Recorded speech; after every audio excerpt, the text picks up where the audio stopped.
उसे मारने का प्रयास किया गया था। अपने तरफ से तो पूरी कोशिश कर दी गई थी कि वह मर जाए, लेकिन होनी को कुछ और मंजूर था। ऊपर वाला नहीं चाह रहा था तो भला वह कैसे मरती। हम बात यहाँ उस विवाहिता की कर रहे हैं जिसे उसके ससुराल वालों द्वारा मारने का प्रयास किया गया। यह मामला गढ़वा जिले का है। सदर थाना में ही एक तिवारी मरहटिया गांव पड़ता है। वहीं पर कुछ ज़्यादा साल पहले नहीं बल्कि पिछले साल ही यानी 2020 के दिसंबर में ही मेराल थाना क्षेत्र के गांव करकोमा है, वहीं की एक लड़की कविता तिवारी की शादी एक पुलिस जवान से होती है। हर लड़की का एक ख्वाब होता है, वो अपने ससुराल जा रही है, अपना पीहर छोड़कर, अपना मायके छोड़कर एक खुशहाल जीवन जिएगी। उसकी शादी उस जवान से हो रहा है जिसने देश की रक्षा करने का संकल्प लेकर पुलिस सेवा में गया है। अब जिसके दिल में यह जज्बा है कि वो देश की रक्षा करेगा तो निश्चित रूप से हमारी भी रक्षा करेगा। लेकिन हुआ कुछ उल्टा। उसकी खुशी क्षणभंगुर साबित हुई और उसे मारने का प्रयास किया गया। उस प्रयास में ससुराल वाले ही नहीं बल्कि उसका वह पति भी शामिल था जिसने देश रक्षा का संकल्प लिया था। एसएसबी का जवान जिसका नाम आदर्श। अब आदर्श नाम भर केवल था, उसके जीवन में कुछ भी आदर्श नहीं था। तभी तो दहेज के लिए एकमात्र एक पैसे के लिए उसने पत्नी को और साथ ही उसके ससुराल अपने घर वालों के साथ साथ उसे मारने का प्रयास किया गया। उसे जहर पिलाया गया, लेकिन ऊपर वाले को यह मंजूर नहीं था। वह जीवित रही। वह अपने दादा के साथ शहर थाना पहुंचती है। वहां एफआईआर किया जाता है, नामजद प्राथमिकी दर्ज होती है। पति के साथ साथ उसके ससुराल वाले जितने भी हैं जिनके द्वारा भी उसके मारने का प्रयास किया गया था, सबके विरुद्ध नामजद प्राथमिकी दर्ज करा दी गई है।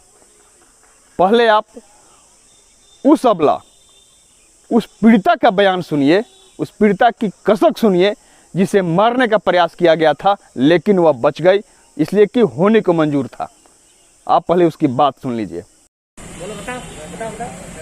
नहीं रखना चाहते हैं, मारपीट करते हैं और कल भसुर सास और पति और दूसरी मुंह में जबरदस्ती जहर डाल रहे थे। जहर डाल रहा था काला? 5 लाख रुपया ला और गाड़ी मंगवाओ। हम बोले कि जो मिला उससे शादी हो गया, कुछ नहीं मिलेगा उसी के लिए। दहेज मांग रहे लोग? दहेज मांग रहे थे। 5 लाख रुपया मंगवाओ और एक गाड़ी मंगवाओ। आपने उसकी बात को सुना, उसकी पीड़ा को सुना कि किस तरह उसे पकड़ करके उसे जहर देने का प्रयास किया गया था, जहर पिला दिया गया था, लेकिन वह बच गई। उसके दादा कहते हैं कि बहुत ही जतन के साथ जहाँ एक तरफ हमने अपने पोती को पाला था, ठीक उसी तरह पूरे जो भी दान दहेज का रकम होता है दे करके शादी हुई थी। शुरुआत में तो सब कुछ ठीक लगा था, लोग शादी से पहले भी परिवार ठीक लगा, लेकिन यह क्या 5 लाख रुपया और एक कार की मांग शादी के बाद लगातार की जाने लगी। अब एक बार शादी हो गई, सारा रकम दिया गया, जो भी मांग किया गया उससे ज़्यादा दिया गया, लेकिन लालची ससुराल वाले उतना पर नहीं माने और उनके द्वारा लगातार मांग किया जाने लगा। बार बार लड़की कहती रही कि अब इतना दे दिया गया है, अब हमारे पास, हमारे घर वाले के पास, हमारे मायके वालों के पास उतना सामर्थ्य नहीं है कि और दे सके, आपकी मांग पूरी कर सके। लेकिन वह लालची ससुराल वाले नहीं माने और आखिरकार उन लोगों के द्वारा मारने का प्रयास किया गया। अब दादा की भी, यानी उस जो विवाहिता है उसके दादा के भी बात आप सुन लीजिए। इसकी शादी की 11 दिसंबर को शादी करने के बाद से इसके पति, इसके भसुर और सास, ननद और नंदोई दहेज के लिए जो इसको प्रताड़ित कर रहे थे। कल की घटना है, कल शाम को करीब 6:30-7 बजे इसको जबरदस्ती लोग जहर खिला रहे थे। फिर हम लोगों को फोन हुआ, हम लोग वहाँ पहुँचे, लेके थाना आए हैं इसको। तो क्या चाहते हैं? हम न्याय चाहते हैं, वो न्याय मिलना चाहिए। ये आप लोग चले आइए, आपकी बेटी जहर खा रही है। यहाँ से हम लोग फिर भागा भागी वहाँ मरहटिया पहुंचे हैं। तो कप्ता के पास तो सबसे पहले मेरा नाती पहुंचा है।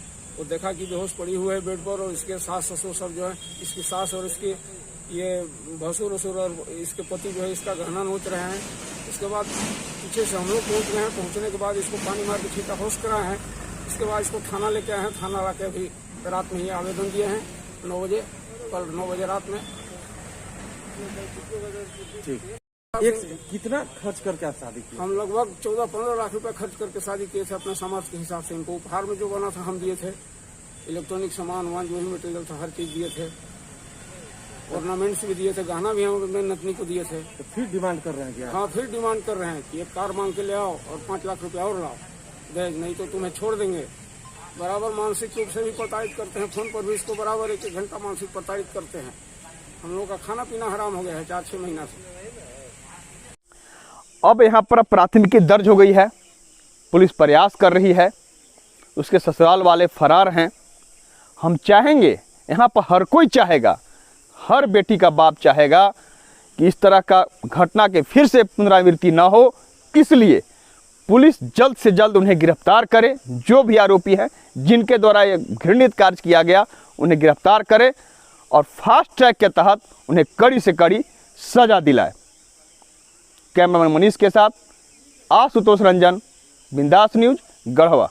अब आपके शहर गढ़वा में बड़े शहरों की तर्ज पर मिलेगी स्कूली शिक्षा। ऑक्सफोर्ड पब्लिक स्कूल जो CBSE पर आधारित है। नामांकन प्रारंभ है, सीट सीमित है। हमारी विशेषताएं: well planned academic curriculum, digital classroom facilities, air conditioner classroom, high tech computer lab, outdoor and indoor games, transport facilities, English learning and life skills. हमारा पता है Oxford public school, Narayanpur, Tandwa, Garhwa. संपर्क करें 9031 474750।